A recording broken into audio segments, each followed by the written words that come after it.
Hi, I'm Jonathan Mills, the #1 real estate agent in Gainesville, Florida. And today I'm going to answer an age-old question. Should I buy a condo or should I buy a house? Let's start with the 3 reasons you should buy a condo in Gainesville, Florida. Number 1, condos are more affordable. Let's say you have a budget of only $200,000. There are far more options for condos and townhomes than there are single-family homes. And the single-family homes in that price point tend to be in pretty rough shape. So if you can only afford $200,000, you probably can't afford the updates and requirements for maintenance that those less than $200,000 homes would require, like new roofs, air conditioners, things of that nature. Number 2, condos require far less maintenance.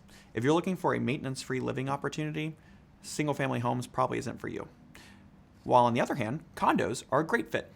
Condo associations tend to take care of things like roof, pest control, the siding, exterior paint, landscaping, all of those things that most maintenance-free homeowners don't want to think about.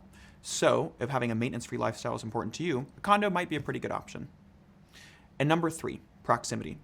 Condos tend to have far better locations than single-family homes. So if walkability is important to you, or convenience to school, or work, or shopping, condos could be a great option for you. Lots of condo complexes are located in major shopping centers or directly across the street from the University of Florida, which is a super important feature for students, doctors, teachers, things of that nature. So if you're looking for proximity, you might want to buy a condo. Now, I want to tell you the 3 reasons you should not buy a condo in Gainesville, Florida.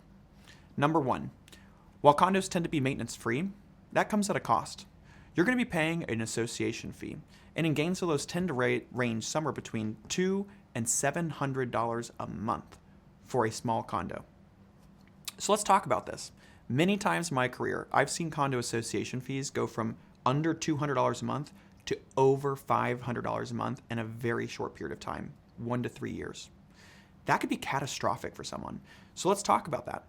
Let's say you were one of the buyers who could only afford a $200,000 property, and you could comfortably afford that $200 association fee.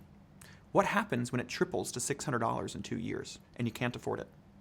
The downside is when condo fees go up, happenstantially, values go down. So what if you can't afford the payment, but you also can't afford to sell because now you're underwater? You probably also can't afford to rent because now the association fees are so high.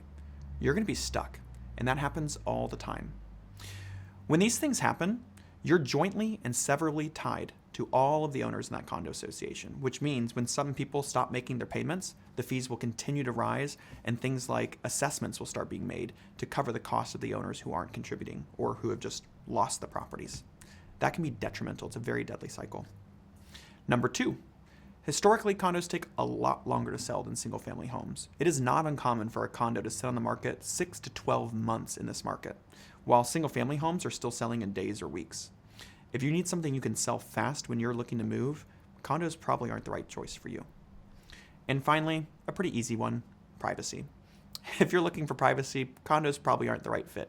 You might have neighbors on both sides, above you and below you, and that's just not going to fit the bill if you're looking for privacy. You'd be far better in a single-family home. Like I said, my name's Jonathan Mills, the #1 agent in Gainesville, Florida, and for more of these tips and tricks, give me a call.